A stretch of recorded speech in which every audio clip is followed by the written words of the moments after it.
እንግዲህ የሰቨረንስ ፔይ ወይም የስራ ስንብት ክፍያ እንዴት ለሰራተኞች ይከፈላል ወይም ደግሞ ያከፋፈል ሂደቱ ምን ይመስላል ያልን እንደሆነ ለመጀመሪያው የአንድ አመት አገልግሎት የሰራተኛው የመጨረሻ ሳምንት የቀን አማካኝ ደሞዝ በ30 ተባዝቶ ይከፈለዋል ነው የሚለው። ሰራተኛው ከአንድ አመት በታች ያገለገለ ሰራተኛ እንደሆነ ደግሞ እንደ አገልግሎት ጊዜው እየተታከለ ይከፈለዋል ማለት ነው። ነገር ግን ለሰራተኛው የሚከፈለው አጠቃላይ የስራ ስንብት ክፍያ ከሰራተኛው የ12 ወር ደሞዝ መብለጥ የለበትም ማለት ነው። ሰራተኛው ከአንድ አመት በላይ ያገለገለ ሰራተኛ እንደሆነ ደግሞ ከተጠቀሰው ክፍያ ላይ ለእያንዳንዱ ተጨማሪ የአገልግሎት አመታት 1/3 እየተታከለ ወይም እየተጨመረ ለሰራተኛው ይከፈለዋል ማለት ነው። እንግዲህ የሰቨረንስ ፔይ ወይም የስራ ስንብት ክፍያ እንዴት ካልኩሌት እንደምናደርግ አንድ ኤግዛምፕል ወስደን እንመለከታለን። Assume that Mr. X was employed by XYZ company in accordance with the provisions of the Ethiopian Labor Law Proclamation number 1156/2019.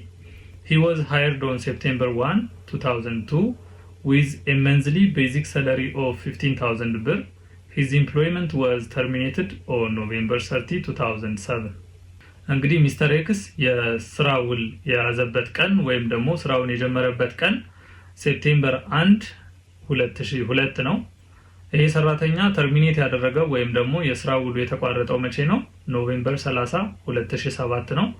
ስለዚህ የዚህ ሰራተኛ ቶታል ሰርቪስ ይር ወይም ደግሞ የአገልግሎት አመታት ስንት ነው? 5 አመት ከ3 ወር ነው ማለት ነው። ከዚህ በመነሳት የዚህ ሰራተኛ ሰቨረንስ ፔይ ወይም የስራ ስንብት ክፍያ ምን ያክል ነው? ለመንግስት የሚከፈለው ታክስ ምን ያክል ነው? ሰራተኛው እጅ ላይ የሚደርሰው ኔት ፔይስ ምን ያክል ነው የሚለውን እናሰላለን ማለት ነው።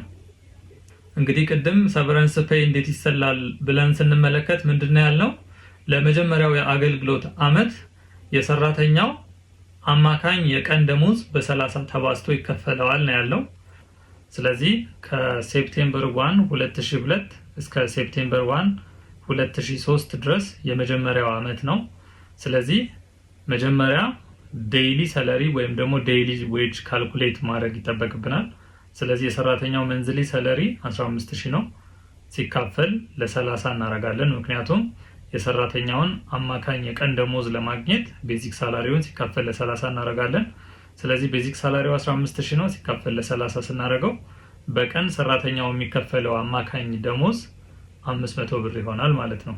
ስለዚህ ለመጀመሪያው አንድ አመት አገልግሎት የሰራተኛው አማካኝ የቀን ደሞዝ ሲባዛ በ30 አርጋችሁ ክፈሉት ነው የሚለው። ስለዚህ አማካኝ የቀን ደሞዛችን 500 ነው። ሲባዛ በ30 ስናደርገው ለመጀመሪያው አመት የሚያገኘው 15000 ይሆናል ማለት ነው። ለሚቀጥሉት አመታት ወይም ደግሞ ለእያንዳንዱ ተጨማሪ የአገልግሎት አመታት ደግሞ ከላይ የጠቀስነውን ወይም ደግሞ የተጠቀሰው የክፍያ መጠን 1/3 እየተታከለ ወይም እየተጨመረ ይከፈለዋል ነው የሚለን። ስለዚህ ከሴፕቴምበር 1 2003 እስከ ሴፕቴምበር 1 2004 ድረስ ከላይ የጠቀስነው አማውንት አለ። ያ ማለት 15000 ነው።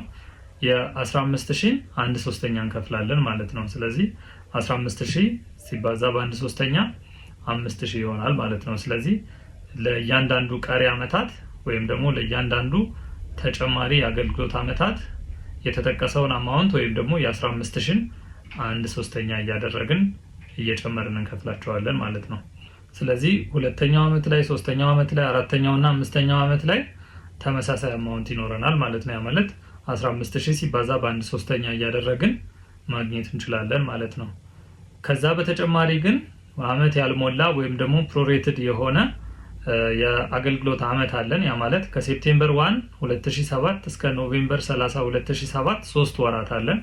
ስለዚህ ይሄንንም ፕሮፖርሽናሊ እንሰራለን ማለት ነው። ያ ማለት 15000 ሲባዛ በ1/3 ሲባዛ 3/12 አድርገን ማግኘት እንችላለን ማለት ነው። ወይም ደግሞ የ3 ወራቱን ለብቻ በዚህ መንገድ ካልኩሌት ማድረግ እንችላለን ማለት ነው። ስለዚህ የ3 ወራት ክፍያችን ስንት ነው? 1250 ይሆናል ማለት ነው። እነዚህን ጠቅላላ ስንደምር 36250 ይሆናል ማለት ነው። ስለዚህ ይሄኛው ሰራተኛው የሚከፈለው ቶታል ሰቨረንስ ነው ወይም ደግሞ ታክስ ከመቀነሱ በፊት የሰራተኛው የሰቨረንስ ፔይ ይሄን ያክል ይሆናል ማለት ነው። ከዛ በመቀጠል ካልኩሌት የምናደርገው ታክስ ነው። እንግዲህ ከቶታል ወይም ደግሞ ከግሮስ ሰቨረንስ ፔይ ላይ ቀጥታ ታክስ አንቀንስም። ምክንያቱም መጀመሪያ ሰራተኛው የተከፈለው የቶታል ሰቨረንስ ፔይ ወይም ደግሞ የሰራተኛው ግሮስ ሰቨረንስ ፔይ የሰራተኛው የምን ያክል ደሞዝ ነው የሚለውን መጀመሪያ ማስላት ይጠበቅብናል ማለት ነው። ስለዚህ መጀመሪያ ነምበር ኦፍ መንዝስ ወይም ደግሞ ሰራተኛው የምን ያክል ወር ደሞዝ በሰቨረንስ ፔይ መልኩ ሊከፈለው እንደሚችል መጀመሪያ ማስላት አለብን ማለት ነው። ስለዚህ ነምበር ኦፍ መንዝስን ካልኩሌት ለማድረግ ጠቅላላ ወይም ደግሞ ግሮስ ሰቨረንስ ፔይ ሲካፈል ለቤዚክ ሳላሪው ካደረግነው የምን ያክል ወር ደሞዝ እንደተከፈለው ማወቅ እንችላለን ማለት ነው። ስለዚህ ግሮስ ሰቨረንስ ፔያችን ወይም ቶታል ሰቨረንስ ፔያችን 36250 ነው። ሲካፈል ቤዚክ ሳላሪው የሰራተኛው 15000 ነው። ስንት ይመጣል? 2.41 ይመጣል ማለት ነው። ስለዚህ ይህንን የምናደርግበት ዋነኛ ምክንያት ምንድነው? ታክስ የሚሰላው በየወሩ ስለሆነ ሰራተኛው የምን ያክል ወር ደሞዝ በሰቨረንስ ፔይ መልኩ እንዳገኘ ካወቅን በቀላሉ ታክሱን እንድናሰላ ይረዳናል ማለት ነው።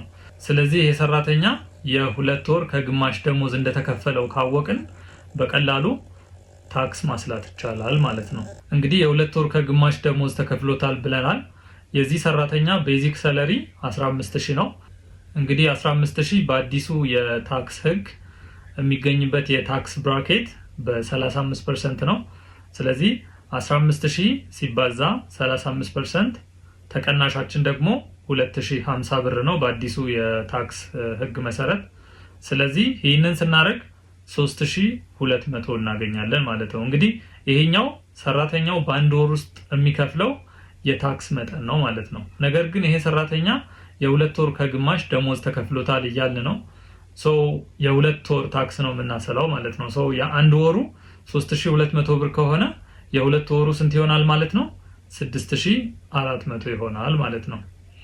ከዛ በተጨማሪ አሁን ይሄኛው ታክስ በ2 ወር ውስጥ የሚከፍለው የታክስ መጠን ነው ማለት ነው።